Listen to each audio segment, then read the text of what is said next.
जय माता दी राजा भैया। जय माता दी रवीश। जय माता दी सर। हम लोग सत्संग में बड़े माइन्यूट तरीके से सत्संग को करते करते इन्वॉल्व होते जा रहे हैं in various things associated with governance of Jammu and Kashmir UT. कल हमारे साथ बैठे थे विश्व हिंदू परिषद के प्रेसिडेंट वर्किंग राजेश गुप्ता जी। कुछ दिन पहले हमारे साथ सत्संग में आए हुए थे जफर चौधरी साहब, पत्रकार जुनेद हाशमी साहब बैठे हुए थे।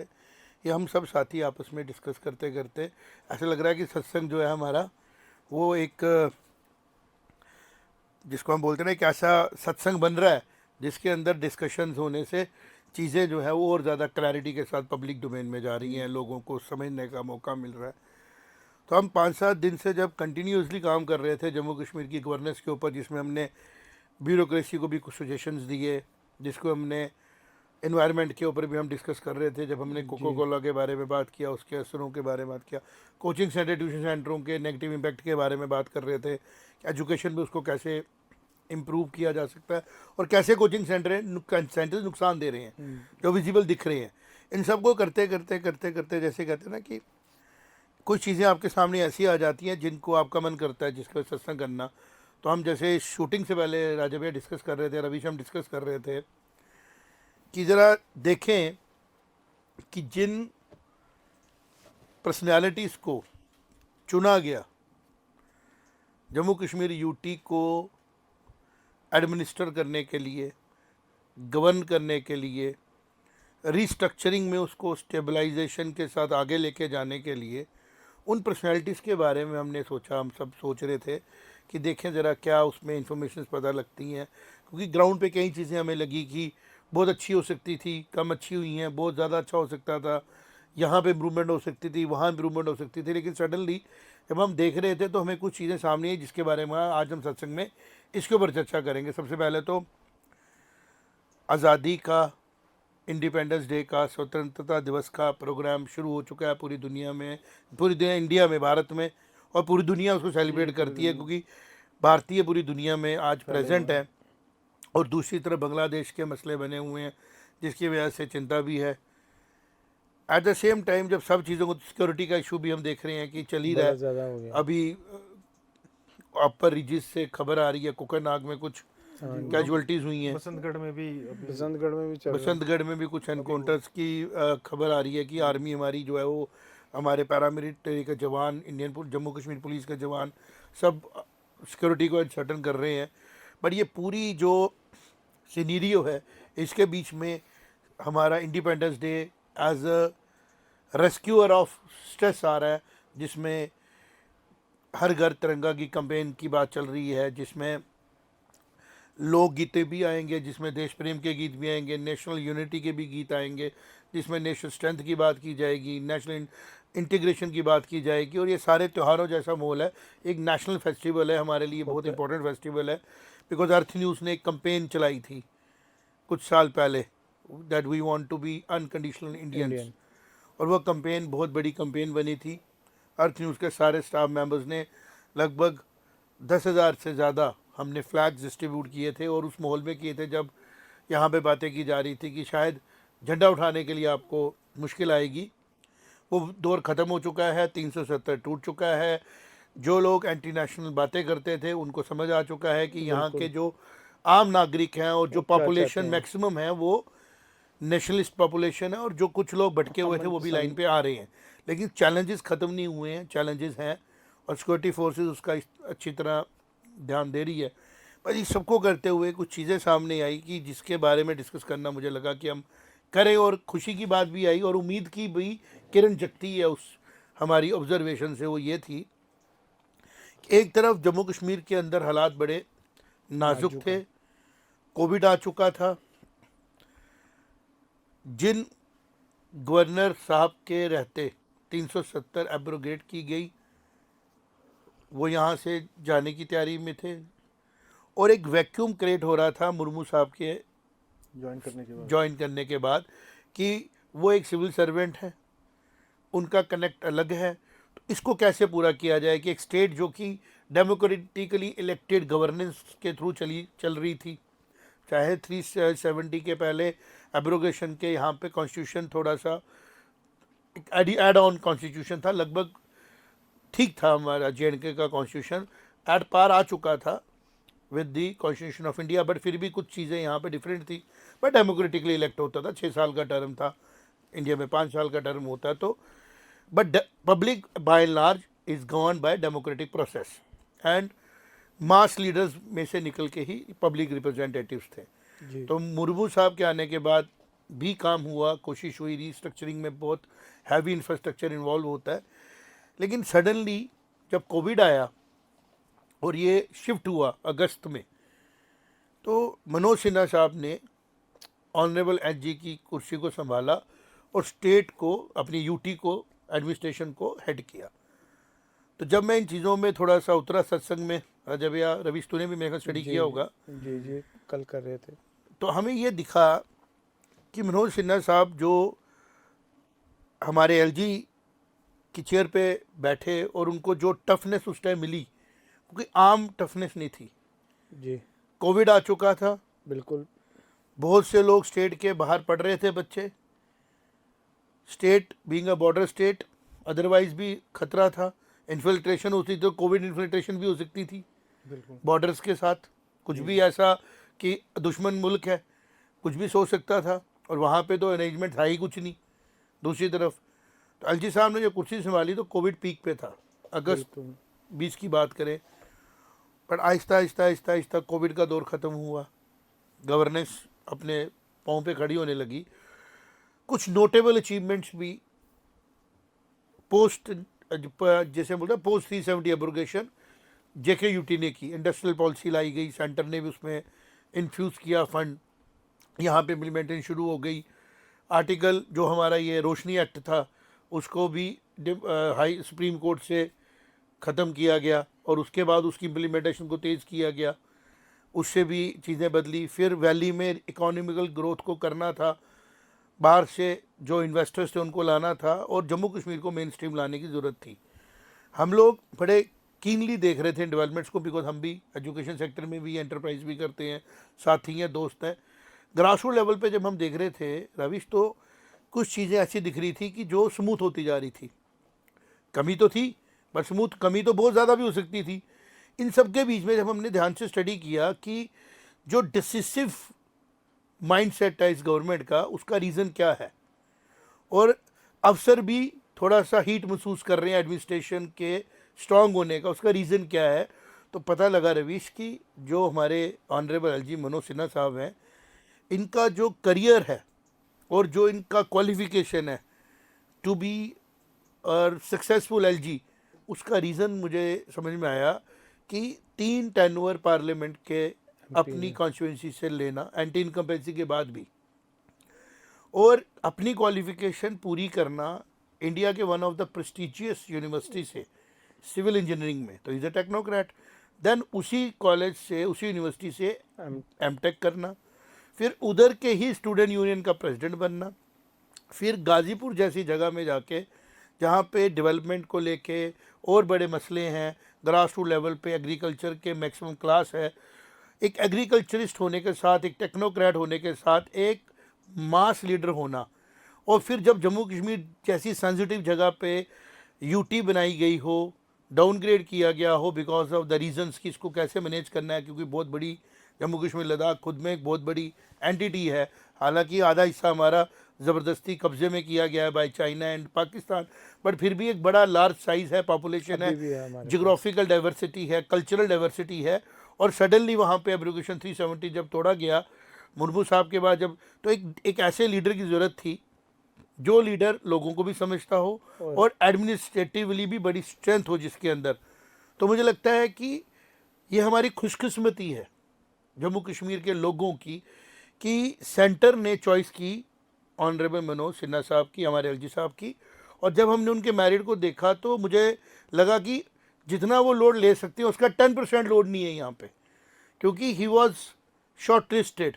हम चर्चा तो आम करते थे कि जी उनका नाम चल रहा था चीफ मिनिस्टर बनाया जाएगा यूपी का, यही चल रहा था रवीश जी बिल्कुल 2019 है ना, लेकिन अगले ही साल उनको जम्मू कश्मीर दिया गया। मैं ये समझ रहा हूँ एक बड़ा विजन था सेंटर का भी कि हु कैन बी, क्या किसी पुलिस बैकग्राउंड वाले को दे दिया जाए ये चेयर तो शायद सिक्योरिटी अच्छी होती, लेकिन आम लोगों में उतना काम नहीं होता। दूसरा सोचा होगा किसी आर्मी बैकग्राउंड वाले को, जैसे आम जम्मू में गवर्नर बनाए जाते थे जो आर्मी बैकग्राउंड के लोग होते थे। किसी ब्यूरोक्रेट को लाया जाए, जैसे अन्ना वोरा साहब थे। ये सब लोग सक्सेसफुल हो रहे थे बिकॉज डेमोक्रेटिक इलेक्टेड गवर्नमेंट्स भी साथ साथ में चल रही थी। बट अब जो पोजीशन आ रही थी वो थोड़ी स्टिकी पोजीशन थी, आम पोजीशन नहीं थी। डेमोक्रेटिक इलेक्टेड गवर्नमेंट्स पॉसिबल थी, हो नहीं हो, कब इलेक्शन हो पता नहीं। सिक्योरिटी सीनेरियो थ्रेट था, है और रहेगा, अभी भी है। तो उस पूरे सीनेरियो में एक ऐसे इंसान की ज़रूरत थी जिसके पास क्वालिफिकेशन भी हो। पढ़ाई के लिए क्वालिफिकेशन की बात यहाँ नहीं कर रहे हैं राजा भैया, रविश, मैं ये कह रहा हूँ क्वालिफिकेशन मतलब उसका एक्सपीरियंस हो, वो गुजरा हो उन चीज़ों से, जिसमें जैसे अब डिसिडेंट्स को भी हैंडल करना है, जो लोग आपके खिलाफ हैं, आपकी पॉलिसीज़ के खिलाफ हैं, उनको भी हैंडल करना है, जो आपके फेवर में है। तो गाज़ीपुर जैसी कॉन्स्टिट्यूंसी से निकल के आना, मुझे लगता है वो हैवी एक्सपीरियंस उनको रहा। फिर 3 टाइम वो रहे एमपी, तो 3 टाइम जब वो एमपी रहे तो उस एमपी के फंड का यूटिलाइजेशन का भी अवार्ड इनको मिला कि MP local area development fund का बेहतरीन इस्तेमाल करके अपनी कॉन्स्टिट्यूंसी के ग्रास रूट लेवल पे ग्रोथ करना, ये एडमिनिस्ट्रेटिव स्किल्स उनको दिखाता है। फिर being a civil engineer, infrastructure को कैसे लेके जाना आगे, उसमें इन्होंने पोस्ट ग्रेजुएशन की थी। इनकी वो वाली एकेडमिक क्वालिफिकेशन भी दिखाती है कि इनके पास वो मेरिट स्ट्रॉन्ग है। फिर मास लीडर के साथ साथ जब आप एक इंडिया जैसी बड़ी कंट्री के स्टेट मिनिस्टर बनते हैं with some independent charge and with the cabinet minister के साथ भी आप काम करते हैं, रेलवे जैसे डिपार्टमेंट को हैंडल करते हैं, और उसी दौरान रेलवे अपने आप को अपग्रेड कर रही होती है, टेक्नोलॉजिकली आगे लेके जा रही होती है। तो ये बहुत से मेरिट मिलके एक ऐसी बेहतरीन क्वालिफिकेशन बनते हैं मनोज सिन्हा, हमारे एलजी साहब के लिए, मनोज सिन्हा साहब के लिए, कि वो 2020 में एक राइट चॉइस थी सेंटर की। और जहाँ तक रहा सवाल उनकी एफिशिएंसी का, सॉरी, तो वो देखने को मिला जब मैंने कंपेयर किया कि देखें उनको यूपी जैसा टफ स्टेट मिल रहा था जहाँ पे भी चैलेंजेस हैं। पॉपुलेशन लगभग 25 करोड़ के प्लस है यूपी की। रविश, कितनी पॉपुलेशन होगी यूपी की? हमारे 20 करोड़ के प्लस होगी मेरे ख्याल में जी। जो 2021 का सेंसस है उसके हिसाब से अगर हम देखें तो मैं एग्जैक्ट डेटा बता रहा था आपको, 24.14 करोड़। वही जी, मतलब जो पर्सनैलिटी, लीडर, पॉलिटिशियन चूज़ किए जा रहे थे कि ये असाइनमेंट इनको दी जाएगी, उनको यूटी में भेज देना, और वो भी कहाँ पे, जहाँ पॉपुलेशन लेस देन 2 करोड़ है। इसका मतलब जो टफनेस थी उस 2 करोड़ लोगों की 25 करोड़ लोगों के टफनेस के लेवल पे थी। सच यही है, क्योंकि ये आसान नहीं था डिसेंट को फेस करना। इंफ्रास्ट्रक्चर नया बन रहा है, बिल्कुल।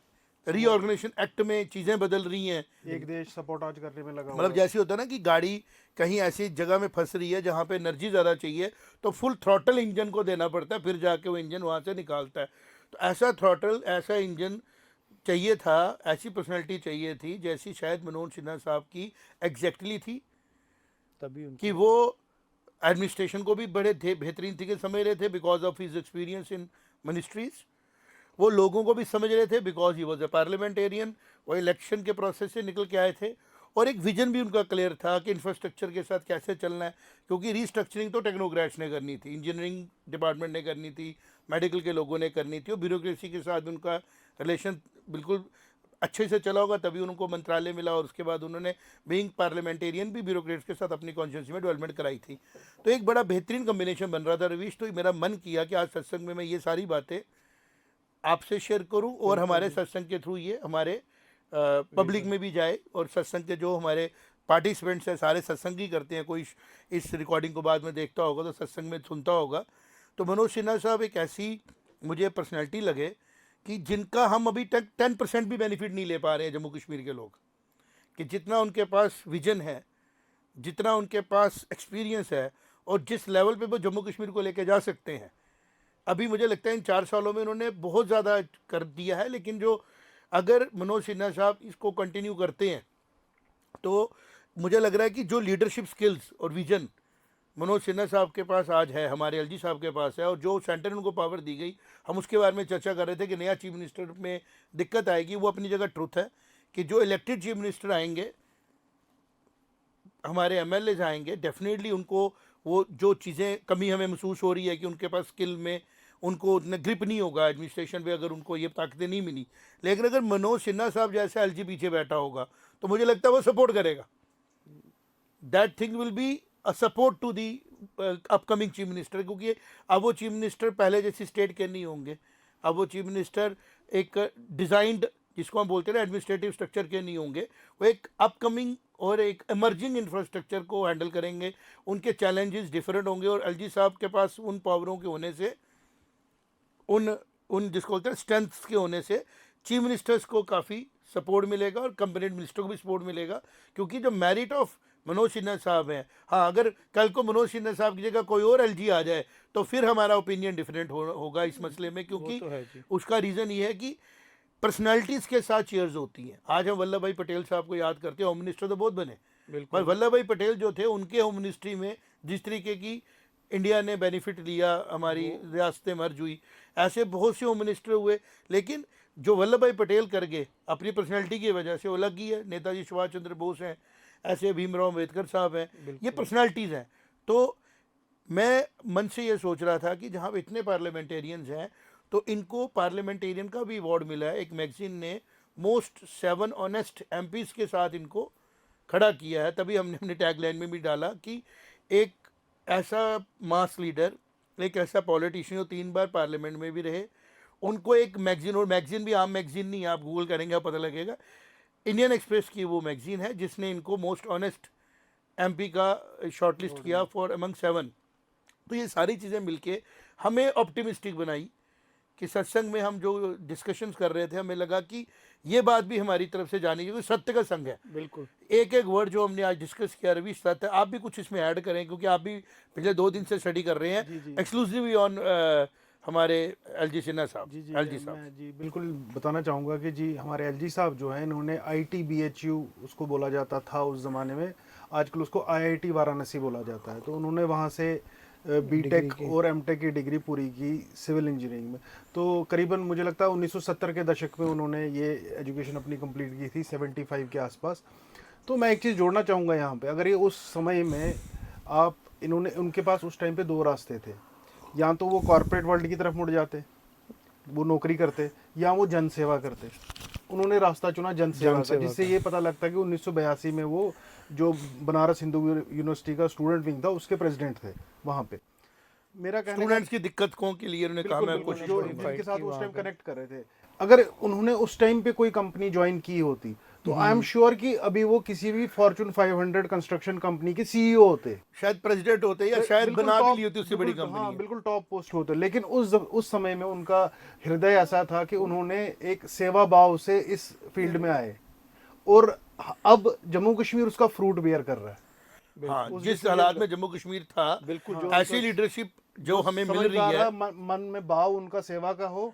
अब हमारी ड्यूटी क्या बनती है एज अ कॉमन पीपल कि हम उन तक पहुँचे, उनके जो जो उन्होंने विंडोज़ बनाई हैं उन तक पहुँचने की, चाहे वो ग्रीवियंस सेल्स हैं, चाहे वो एसोसिएशंस हैं, चाहे वो उनके ऑफिस के सेक्रेटरीज हैं, हम वहाँ पे जाएं, उनसे बात करें, उनको मैसेजेस करें, ताकि एलजी साहब तक आम जनता की प्रॉब्लम पहुँचे। वो ये इतने सक्षम है, मैं पहले भी शो में ये बोल चुका था कि एलजी साहब के पास विजन भी है, क्लैरिटी और करेज भी है, सब कुछ कि है। टफ डिसीजन ये लोग ले सकते हैं। ये मैं पढ़ रहा था उनकी पूरी जो भी उनके बारे में लिखा गया, तो जम्मू कश्मीर के लोगों की ये खुशकिस्मती है, मुझे लगता है राजा भैया, कि सिन्हा साहब कि सिन्हा साहब जैसा आदमी हमें एलजी ये माता के रानी की तौर पे कृपा मिला। जी। जो हमारा ऑफिस का काम हुआ है जम्मू कश्मीर अच्छा, में, दूसरी बात बड़ी तूने अच्छी, ये बस तू बात कर ले फिर मैं भी मैं वही बोलूंगा। बता रहा था, office Being a communication minister, he has worked very hard in digitalization of Indian governance. Digital India का जो ये पूरा कैंपेन इन्होंने चलाया था। MOA स्टेट जब ये थे, तो उसी टाइम वो डिजिटल इंडिया वाला 2017 में चला, तो यही उस टाइम। तो हम उम्मीद कर सकते हैं कि जो हम लोग मेहनत कर रहे हैं एसपी स्मार्ट में, या हम लोग जो मेहनत कर रहे हैं डिजिटलाइज करने में एजुकेशन को, उसमें हमें इनका आशीर्वाद, उनकी क्लैरिटी और इनका विजन मिलेगा। बिल्कुल बिल्कुल। और जम्मू कश्मीर के डिपार्टमेंट्स को भी इनका बेनिफिट मिल रहा है। बिल्कुल मिल रहा है, जिससे कि हम देख पा रहे हैं कि इन्होंने हाँ, ई गवर्नेंस को लेके काफी थ्रस्ट है। आते ही इन्होंने ई गवर्नेंस इंप्लीमेंट कर दिया, जो कि काफी 2-4 साल से नहीं हो रहा था। नहीं हो रहा था, और सारा कुछ ऑनलाइन कर दिया। हाँ, सेक्रेटरीट में इन्होंने काफी कोशिश की करने की, नहीं हुआ उस टाइम पे, लेकिन इन्होंने आते ही फर्मली बिल्कुल कर दिया। उसका ग्रीवेंस जो है, इनका ग्रीवेंस सेल जो है, ऑनलाइन ग्रीवेंस सेल है। तो मेरी वो तेंदुलकर वाली बात इसका मतलब सही साबित हो रही है कि हमारे पास सचिन तेंदुलकर है मैच जिताने के लिए। क्रिकेट में धोनी साहब के लिए जो भी क्रिकेट के लेजेंडरी प्लेयर्स हैं जो वन साइडेड गेम को अब हमें इससे ज़रूरत है नीचे सेक्रेटरीट में ऐसे सेक्रेटरीज की, प्रिंसिपल सेक्रेटरीज की, जो एलजी साहब का विजन को समझे और ग्राउंड पे उसको इम्प्लीमेंट करे, बजाय इसकी कि डरे एलजी साहब से कि ये सख्त है, ये सख्त एक्शन लेंगे। बजाय इसके वो उनसे सीखें, उनके पास जाएं कि साहब बताएं कैसे करना है, बजाय उसके कि वो उनको नीचे वालों को डराएं कि एलजी साहब ये जो धारणा है कि एलजी साहब सख्त है, ये सख्त वाली मुझे नहीं लग रहा है सख्त है। Is a visionary strong person. देखिए ये सख्त नहीं होता, ये होता है कि उनको बात समझ आती है, उनको कोई बेवकूफ नहीं बना सकता। जैसे कि पहले के जमानों में जो कुछ अफसर लोग होते थे, वो एलजी साहब या चीफ मिनिस्टर साहब को डरा देते थे कि साहब ऐसा नहीं करना, ऐसा हो जाएगा। लेकिन जो हमें एलजी साहब मिले हैं, इनको बेवकूफ नहीं बना सकते। इनको आप ये नहीं बोल सकते कि जो ये रोड है ये ऐसी नहीं बन सकती, वो एमटेक है। बिल्कुल। वो आप उनको कंस्ट्रक्शन या किसी जो एक इंजीनियर आदमी होता है, उसका सिर्फ अपनी फील्ड में नहीं, काफी और फील्डों में भी रुझान होता है, और वो काफी इजीली पिकअप कर लेता है चीजें। साइंस टेक्नोक्रेट हम यही तो बोलते हैं। तो मेरा मानना ये है कि सख्त नहीं है, चीजें समझते हैं, इनको बेवकूफ नहीं बना सकते। और सबसे अच्छी बात ये है कि पब्लिक को प्यार करते हैं। बिल्कुल। अपनी कॉन्स्टिट्यूंसी की अगर उन्होंने लोकल एरिया डेवलपमेंट फंड का एक एक पैनी अपने लोगों की डेवलपमेंट के लिए खर्चा, और एग्रीकल्चरिस्ट एट हार्ट इनके बारे में लिखा गया है गूगल में, जब आप सर्च करोगे तो किसान से देश है। और किसान माइंडसेट के एक टेक्नोक्रेट को जब पॉलिटिशियन को मौका मिलता है, तो एक कॉम्बिनेशन, एक बड़ा रेयर कॉम्बिनेशन हमें मिला है एलजी साहब के रूप में। और जम्मू कश्मीर के लोगों को इसको दोनों हाथों से, जिसको बोलते हैं ना, ईश्वर के आगे प्रार्थना करनी चाहिए कि से ठीक रहे, और जितना हम इनसे प्रॉफिट ले सकते हैं उतना प्रॉफिट लेने की हम इनसे आने वाले समय के लिए कोशिश भी करें, और कनेक्ट करें। और एलजी साहब के यहाँ रहते जम्मू कश्मीर जो है वो उस शेप में आ सकता है जो सेंटर की विजन है। सेंटर का विजन है कि जम्मू कश्मीर, नया जम्मू कश्मीर ऐसा होना चाहिए। तो उन्होंने एक अपराइट और एक मोस्ट, जिसको हम बोलते हैं ना, कैपेबल और रिजल्ट ओरिएंटेड पर्सनैलिटी को जम्मू कश्मीर सौंपा है एज ए एलजी, और उनके हाथ भी मजबूत किए जा रहे हैं। और जो इलेक्शन फोर्थ कमिंग होने वाली है, मुझे लगता है वो भी एक हिस्टोरिक इलेक्शन होगी। और अगर जो नए चीफ मिनिस्टर साहब आएंगे, अगर उनको मौका मिलता है एलजी साहब के साथ उनकी लीडरशिप में स्टेट को आके लेके जाने का, तो ये कॉम्बिनेशन जम्मू कश्मीर के लोगों के लिए एक मुझे लगता है एक गिफ्ट के तौर पे आएगा। और फिर हम जो अनसर्टेनिटीज़ है उनको भी हैंडल कर पाएंगे, जो लोगों की एंग्जाइटीज़ हैं, इंफ्रास्ट्रक्चर की प्रॉब्लम, वो भी सॉल्व होगी।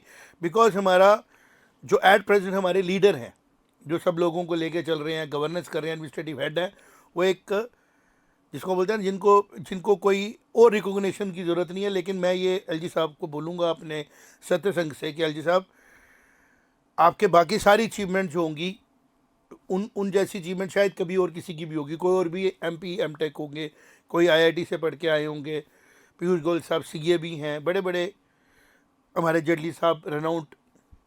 लेकिन जो मौका एलजी साहब आपको मिला है ना, कि एक ऐसी स्टेट को, जो कि जम्मू कश्मीर, लद्दाख से तिब्बत तक की स्टेट को रीसेट करने का, उनके लोगों को वापस मेन स्ट्रीम में लाने का, ऐसा रेयर मौका बड़े कम पॉलिटिशियनों को, लीडरों को मिला है। और आप इतने सक्षम हैं कि उस मौके को आप हिस्टोरिक बना के, जब हमें वापस, हमारे बच्चे आगे बढ़ेंगे, वो देखेंगे कि सत्संग हो रहा था, हमारे पेरेंट्स जो है वो पार्टिसिपेट कर रहे थे, लीडर्स तक बात पहुंचा रहे थे। और एलजी साहब उस टाइम पे, जो मनोज सिन्हा साहब गवर्न कर रहे थे स्टेट को, यूटी को, उन्होंने उसको स्टेट बनाने को कैसे हेल्प किया, उन्होंने उन 2.25 करोड़ लोगों को कैसे मेन स्ट्रीम में लाया। और एक जो पेसिमिज्म का माहौल बना हुआ था उस टाइम पे, हालात ख़राब थे, सिविल प्रॉब्लम्स थी, सिक्योरिटी प्रॉब्लम्स थी, बॉर्डर प्रॉब्लम्स थी, उनके बावजूद भी ये 2.25 करोड़ लोगों की पॉपुलेशन को वो प्रोग्रेस के रास्ते पे कैसे 75 साल का गैप उन्होंने कवर किया। तो मनोज सिन्हा साहब के पास ये एक बहुत बड़ी, जिसको बोलते हैं, चैलेंज भी है और अपॉर्चुनिटी भी है। कि हर लीडर का एक होता है ना कि मेरा कोई नाम बने, तो डिजिटल इंडिया भी आपको क्रेडिट गया, पार्लियामेंटेरियन ऑनेस्ट होने का भी आपको मिला। लेकिन अब जब आप मुड़ के देखेंगे आज से 20-30 साल के बाद, तो आपको सेटिस्फेक्शन मिलेगी कि आपने जम्मू कश्मीर को रिस्ट्रक्चर करने में जो रोल प्ले किया था Main वो हिस्टोरिक है। तो जैसे मैंने सत्संग के कुछ एपिसोड पहले बोला था कि जगमोहन साहब जब यहाँ पे आए दूसरी बार आए तो दिवाली जैसा माहौल हुआ था। मैं छोटा था, टेलर की शॉप में जा रहा था, टेलर ने अपने शॉप की साइड पे मशीन के 2 मोमबत्ती जलाई थी। मैंने कहा भैया क्या, मैं छोटा था, मैं अंकल दिवाली तो ये नहीं है। कहते दिवाली नहीं है, जगमोहन साहब आ गए एज ए गवर्नर। तो मुझे लगता है सिन्हा साहब का टेन्योर भी जब याद किया जाएगा तो इस तरीके से ही सेलिब्रेट किया जाएगा कि इंडस्ट्री भी लाई, टेररिज्म को भी हैंडल किया, लोकल अभी नौकरियां निकाली गई हैं कांस्टेबल्स में, पुलिस में, और भी नौकरियां पब्लिश हो रही हैं। जो स्टेट इतनी ट्रबल्ड थी, इतनी परेशान थी, उसको हैंडल करने में थोड़ा टाइम लगना था। और सिन्हा साहब जैसे जो एक जो था ना मंझे हुए एक्सपीरियंस्ड इंटेलिजेंट टेक्नोक्रेट जब उसको हेड कर रहे थे तो चैलेंजेस बेशक होंगे, दिक्कतें होंगी, but at the end of the day public welfare में ही डिसीजन होगा। और वो हमने देखा भी कि बड़ी बार डिसीजन जो है वो लेट आए बट आए पब्लिक वेलफेयर में, और सुना गया उसके बारे में। ऐसा कोई त्राहिमाम नहीं मचा दिया गया। टोल का इशू हो जम्मू शहर का, टोल का भी इशू हुआ, बड़े बड़े मेजर इश्यूज हमारे सामने आए पोस्ट 370, दिक्कतें बड़ी। कोविड सबसे बड़ी बात, जी जो बड़ा कोविड वैसे JNK के मुकाबले और कोई compete नहीं कर पाया कोविड हैंडलिंग में। वो भी जिस अवार्ड्स तरीके भी से मिले हैं हमारे कुछ प्रोटोकॉल, डीसीज को। हाँ जी, प्रोटोकॉल जिस तरीके से इम्प्लीमेंट किए गए, डुल्लू साहब का भी उसमें काफी अच्छा हाथ रहा, पॉजिटिव रोल रहा। ये हेल्थ में थे तब, हेल्थ में थे तब, बिल्कुल। तो वो रिमार्केबल था। मैं इंडिया में क्या बोलूँगा, मैं बोलूँगा इंटरनेशनली रिमार्केबल था ये काफी। तो कोई ये तो नहीं सोचे कि हम ज़्यादा ही, लेकिन जो सच है वो सच है रवीश राजा भैया की। बिल्कुल पोस्ट 370 के चैलेंजेस के लिए और अब जो इलेक्शन होने वाली है उसके बाद की गवर्नेंस के चैलेंजेस के लिए कि कैसे सीएम को एक सपोर्ट करके उसको रिस्टेब्लिश करना है ताकि पब्लिक वेलफेयर में बात हो। अच्छा, 2 इलेक्शनें भी हमारे यहाँ पे पंचायतों की, एक इलेक्शन हो गई, उसके बाद उसके डीडीसी की इलेक्शंस भी हुई, डेमोक्रेटिकली चीज़ें आगे बढ़ी। तो एलजी साहब के पास मौका भी है, चैलेंज भी है और मेरिट भी है इसको करने का। तो आम आदमी, हम जैसे लोग होपफुल हो चुके हैं, ज़्यादा पहले भी होपफुल थे लेकिन अब ज़्यादा होपफुल हो गए after going through the merits of हमारे एलजी साहब कि मनोज सिन्हा साहब को भगवान ने शायद एक रेस्क्यूअर बना के भेजा है ट्रबल वाटर में कि आप जाएं। और जो मेरिट उनके पास है यूपी जैसे एक मेहमत स्टेट को हैंडल करने का, जिसके भी अपनी चैलेंजेस हैं, और अगर उसके लिए वो शॉर्टलिस्ट हुए थे और उसके बाद उससे भी टफ स्टेट के लिए हालात देखेगी कि ये बेशक छोटी जगह है लेकिन ये इस टाइम सिचुएशन टफ है। तो उनकी लीडरशिप को जो टेस्ट किया गया, 4 साल उन्होंने कंप्लीट किए, मुझे लगता है is a rarest of the rare example कि एक इंडिपेंडेंट एडमिनिस्ट्रेटर को 4 साल कंप्लीट करने का मौका मिला और उन्होंने बाखूबी उसको कंप्लीट किया। बट आगे जो 1-1.5 साल है, मुझे लगता है कि we will be seeing more achievements. और जब हम उनका आने वाले 10 सालों के बाद विकीपीडिया देखेंगे या उनको देखेंगे तो उसमें लिखा होगा कि people of Jammu Kashmir gave Sinha साहब their love, affection and trust after his able governance in the UT post 370। तो रिमार्क्स के बाद मुझे लगता है सत्संग को हम पॉज करते हैं and we are feeling good और ऑप्टिमिस्टिक कि आने वाला समय जम्मू कश्मीर रियासत के लिए एक बेहतरीन समय होगा, इसके लोगों के लिए बेहतरीन समय होगा, हम सबके लिए बेहतरीन समय होगा। और उस खुशियों को लाने में, उस कामयाबियों को लाने में एलजी मनोज सिन्हा साहब का एक बहुत बेहतरीन रोल आएगा, हिस्ट्री में लिखा जाएगा। और सेंटर की सरकार के भी हम ये बोलते हैं कि लिए एक अचीवमेंट है, उनके लिए भी एक मुबारक की बात है कि जब वो चुन रहे थे जम्मू कश्मीर सरकार के लिए एक एलजी, तो उन्होंने एक ऐसे आदमी को चुना जो आदमी full of merits, full of commitment और फुल ऑफ कन्विक्शन है to bring a troubled UT out of troubled water, bring out आई से। शुक्रिया। और कोई बात आप जो कहना चाहते हैं, जो समझते हैं? नहीं, आज आपने बड़ी अच्छी तरह उम्मीद बढ़ गई। जैसे हम देख रहे थे कहीं कहीं पे टेररिज्म के इंसिडेंट हो रहे थे, लेकिन जब हम ऊपर देखते हैं ना कि जैसे ये वैसी हालत है कि जैसे विकेट उड़ रही हो, हम क्रिकेट को बड़ा पसंद करते हैं और तेंदुलकर पवेलियन में बैठा हो, बस धोनी जैसा कोई प्लेयर पवेलियन में बैठा हो, विराट कोहली जैसा बैठा हो, तो उम्मीद होती है कि नहीं यार, there is somebody who can play. जैसे हम देख भी पिछले 4 साल का अगर हम टाइम देख भी ले, कोविड था, बुरा टाइम था, तो मुझे कोई फेलियर याद नहीं आ रहा एलजी एडमिनिस्ट्रेशन की तरफ से, कोई फेलियर एलजी जी की तरफ से बिल्कुल कोई फेलियर हो।